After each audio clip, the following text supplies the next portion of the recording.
Hello everyone and welcome along to this week's Friday Foolishness. Doesn't it come round quickly?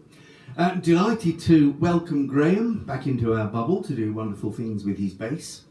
Now today marks the 100th anniversary of the birth of Tommy Cooper. So happy heavenly 100th, Tom. So we thought about doing Don't Jump Off the Roof, Dad, of course. Or possibly The Sheik of Araby. But they're both very short songs, so then we thought about stitching them together and turning them into a medley, but didn't really work. So we abandoned that idea and decided that instead we were going to mark the fact that a couple of days ago was St. Patrick's Day.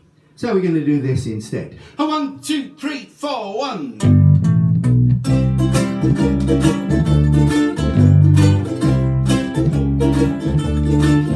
Now Patrick McGinty, an Irishman of note, fell in for a fortune, so he bought himself a goat. Said he, sure, a goat's milk I'm going to have me fill.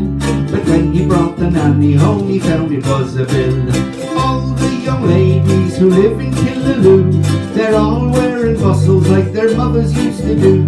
They each wear a bolster beneath their petticoat and leave the rest to Providence and Paddy McGinty's goat.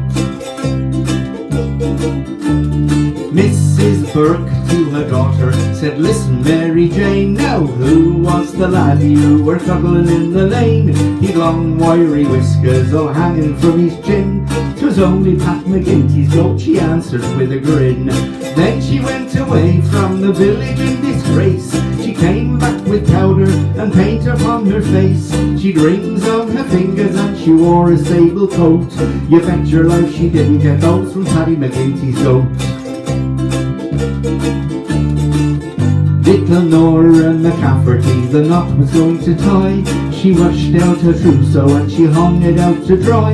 Along came the goat and he saw the bits of white and chewed up all her folly rolls upon her wedding night. Oh, turn out the light quick, she shouted out to Pat.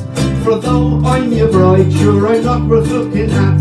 I had two of everything I told you when I wrote, but now I've one of nothing all through Paddy McGinty's goat. Mickey Riley, he went to the races t'other day. He won $20 and he shouted hip hooray. He held up the note shouting, look at what I've got. The goat came up and grabbed at it and swallowed up the lot. He's eaten me banknotes, said Mickey with the hump. They ran for the doctor and they got a stomach pump. They pumped and they pumped for that $20 note, but all they got was 9p out of Paddy McGinty's goat. Now old Paddy's goat had a wondrous appetite, and one day for breakfast he had some dynamite. A big box of matches he swallowed all serene, and out he went and swallowed up a pint of paraffin. He sat by the fireside, he didn't give a hang. He swallowed a spark and exploded with a bang. So if you go to heaven, you can bet $1 note that the angel with the whiskers on his Paddy McGinty's goat. Paddy McGinty's goat, there we are. Now, can I tell you that song is about as authentically Irish as I am, which means about 3 or 4 generations back. The song was written, although it was a big hit for Val Doonican in the 60s, it was written in 1917 by the great songwriting partnership of Weston and Lee, Bob Weston and Bert Lee, in collaboration with 2 Americans, Bob Alden and Bob Adams, who performed under the name of the Two Bobs. They performed on a music hall stage in London, but mostly on the vaudeville stage in America, of course. And that's why the currency referred to in the song is dollars rather than pounds or punts. So anyway, Paddy McGinty's goat, it's associated with Ireland, but it's not really.